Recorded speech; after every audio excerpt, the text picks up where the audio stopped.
Welcome back, all. Today we're going to go ahead and begin the prep work to actually create a wireless access point, an open wireless access point, which can be identical to any other wireless access point in a sense. It can have the same name and it can have the same MAC address. So you will be able to, for example, kick other devices from that real network, jam the real network, and then have them automatically reconnect back to you. But that is a side benefit to all of this.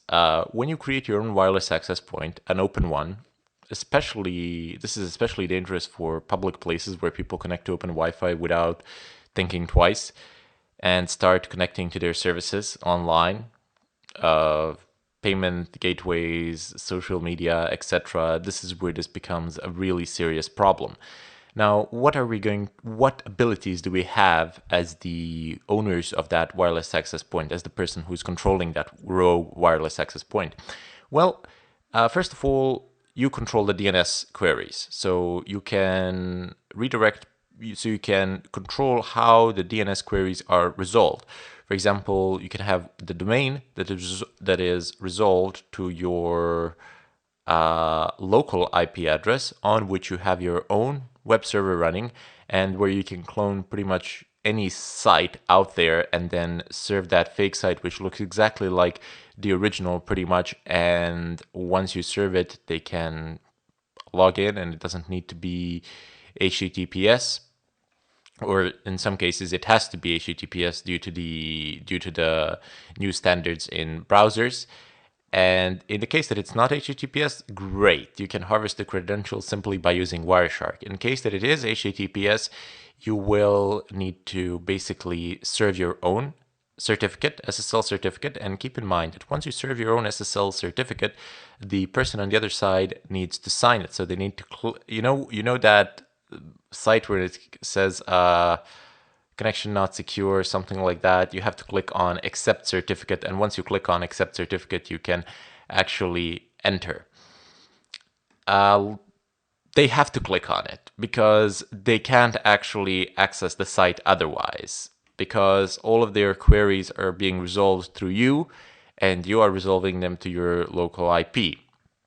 So unless somebody starts digging, they will actually have to sign it and access the site. So once they sign the certificate, basically you own their traffic, because you can then pretty much decrypt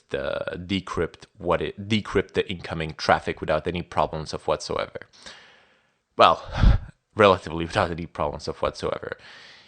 In addition to that, you can monitor everybody's DNS queries. You can monitor what everybody's doing online. A lot of things. Possibilities are numerous. You can even use the SSL strip in order to attempt to strip the encryption from the connections, but SSL strip doesn't always work.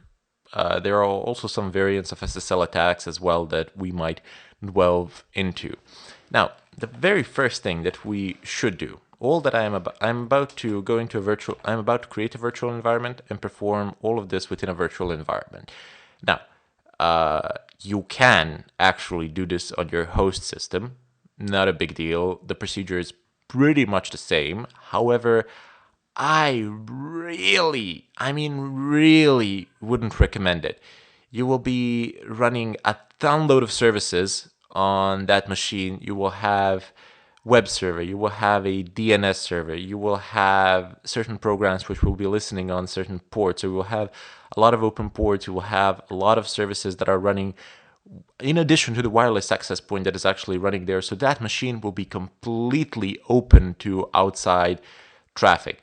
To do this on your machine that you use on daily basis or something like that, I don't think that's a good idea. I really don't. If you want to, that's up to you completely, but I really don't think that's a good idea. Anyway, I have a wireless USB adapter, USB, keep in mind, wireless USB adapter, which I'm going to use for the creation of the wireless access point. I need the USB wireless adapter in order for this to actually work. Otherwise, I can't actually pass, otherwise the virtual machine won't have wireless connection access. So you need that. And you need a compatible one. So the one that you need must be capable of being an access point. It needs to be compatible with Linux, and that should be it. So those two requirements, plus it needs to be capable of monitor mode. So those three requirements, once you meet them, you should be good. If you are looking for recommendations, you can go onto a ton load of forums out there onto Linux questions. I don't know, like have them on the Kali forums, Buffer Overflow, Stack Exchange. Like you have it everywhere. Like you can really just type in wireless USB wireless adapters for Evil Twin compatible chipsets, and you will find a good amount of results. People will have lists and lists and lists of compatible chipsets. I do believe that I have shown this before. Anyway, so first thing that we need to do is have a root terminal. So type in dnf install at virtualization. So this is going to install pretty much everything that is needed for virtualization. We're going to create our own sandboxed machine. If it gets infected or if it gets trashed or if something happens to it, we really don't care because it's just a virtual machine. We don't have any of our personal files there. So who cares? It's completely irrelevant. Anyway, now what we need to do is basically, once this is done, let's just go ahead and confirm dnf install virt manager. Okay, so that's installed as well, nothing to do. I'm not going to be using VirtualBox or VMware or anything like that, even though they're compatible with Linux and you can install those things on Linux. But generally, virtualization on Linux for Fedora anyway is done via KVM and Zen, but I really don't like Zen. I don't know why. I don't have any reason not to like it, really. I just use KVM. I've always used KVM pretty much. So yeah, the KVM is a really serious way of virtualizing environments, really secure, safe, very professional. It's far, far, far above the VirtualBox level. So you can pass GPUs here, devices, mess around on end with the VMs. You have an entire command line for it as well, in addition to the GUI interface. And it has all that we need. Now, my USB wireless adapter is plugged into the machine. So it's plugged in. You will need to start the Virt manager. Let me just go ahead and get enforce permissive. Okay, set enforce to 1. Yours will be on 1 by default. I've set this to permissive to troubleshoot some things. You have SC Linux, which is mandatory access controls. You cannot disable them during runtime. You have to reset the machine to disable them. But it does have 2 modes. It has permissive and enforcing. Permissive will allow everything to happen, but it will inform you if something illegal is going on the machine. However, enforcing will actually prevent the illegal actions as well. But you cannot shut it off during runtime at all. Okay, now that is done, type in virt manager. And I already have a lot of virtual machines installed here, and they're all configured for a different purpose. For example, these 2 machines down here, they're actually gaming machines, gaming rigs. So they have the GPUs passed to them and the performance is phenomenal. Okay, never mind. Going back to the subject.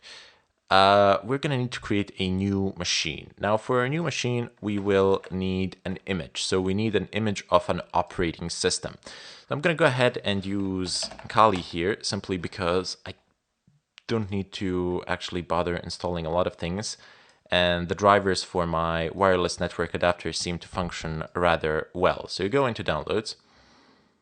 and then you download the 64-bit or 32-bit depending on your system, because I sincerely hope that you have listened to the first lecture of the course where I have stated that one of the requirements will be the machine that is capable of virtualization. Okay, so you just go ahead and basically click on ISO minus 64-bit, so save, click OK, and then the download will begin. I don't need to download it because I already have it. Basically just download it and wait for the download to finish. Then go into File and click New Virtual Machine. Okay, so it says local install media, ISO image or CD-ROM. Okay, that's fine. Use the ISO image, so just go ahead and click on Browse. Now you're not going to have downloads here, so this is something that you are not going to have. And you're definitely not going to have TMP. You're just going to have the default. So in the default, you're not going to find anything of use to you at the moment. So you will need to actually add a pool. So just click here and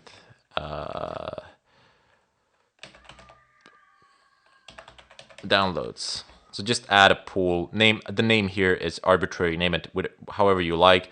It's the file system directory, so forward. And now you need to select the target path. The target path will obviously be downloads. You have to go back because we're in root at the moment. So you have to go into home, your current user, and then downloads, and then just go ahead and click and open. So home, chronic, that's the user, and then downloads. Just go ahead and click on finish. And there you go. It's called downloads, and you have everything that you have in the downloads folder here. So let's go ahead and select our image that we have downloaded from the net. As you can see, I've actually downloaded several times. I really don't know why. Choose volume, forward, and assign some amount of RAM. The machine will be functional with the default specs like a gigabyte of RAM and a single CPU core. But I'm going to go ahead and allot 8 to it. You do not need to allot 8. You do not need to allot 8 gigs of RAM to the machine. You can allot 2 gigs. It should run just fine. And you can allot 2 cores. It should run just fine. Again, I'm just going to allot 4 because at the moment, even though I have a lot of things running, none of them are CPU intensive. They're just occupying a lot of RAM, I think. Let me just go ahead and check that HTOP. Okay, not even a lot of RAM. Actually, these are just terminal windows that are open and things that are running in the terminal window. So I have resources to spare, and therewith I am going to give those resources to spare to have the machine run a little bit smoother. But as I said, you can get away with 2 CPUs and with maybe two, maybe 4 gigs of RAM. I do not think that you will need 4 gigs of RAM. So just go ahead and click on forward here. The disk space is something that is very sensitive, so you will need to basically allot sufficient disk space. So I'm going to go ahead and say 40 gigs. That should do it. It should. I'm sincerely hoping that it will, so I'm just going to say 40 gigs. Pretty sure that you can get away with 30 as well. I'm just going to go ahead and click on forward. This one will be named Honey Pot Kali 2.0. This will basically be the machine that we will use as the honeypot. And go ahead and click on Customize Configuration before install and click Finish. Now I will add the USB device, the USB wireless adapter that I have plugged into my machine before I began the installation. But if you plug it in now, it's not a big deal. Just go ahead and click on Add Hardware. You go into the USB. Oh, by the way, in the PCI host devices, you can actually add the GPUs, which is very nice. So you go into the USB host device, and my neighbor is drilling something again, which is amazing.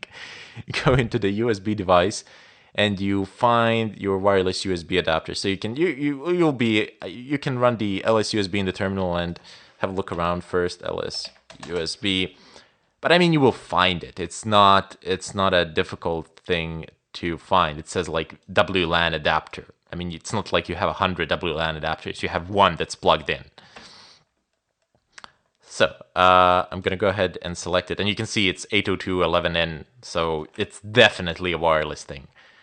And okay, so I'm going to go ahead and select that and click on Finish. This device is already in use by the other guest for 22. Would you? Yes, I would. So you're not going to get this. It doesn't matter. You can pass one device to multiple machines as long as those multiple machines don't run at the same time. And then you go ahead and click on Begin Installation. It's allocating and the installation is beginning here. Don't worry, we will have the full screen capabilities. You won't need to install any of the nonsense that VirtualBox and the VMware require. That's such a stupid thing to do. I mean, it makes the process so much more complex. So just go ahead and select Install and press Enter. I'm sorry if you can hear the drilling. The guy just has no empathy for my work at all. So go ahead and select your language preferences. I'm going to go ahead and select English. So I'm going to go ahead and select United Kingdom because of the keyboard layout. You can select whatever you want. It really doesn't matter at all. The installation will take some time, hopefully not too long, but it's a fairly quick setup. I mean, there isn't that much that you need to do here. It's very simple.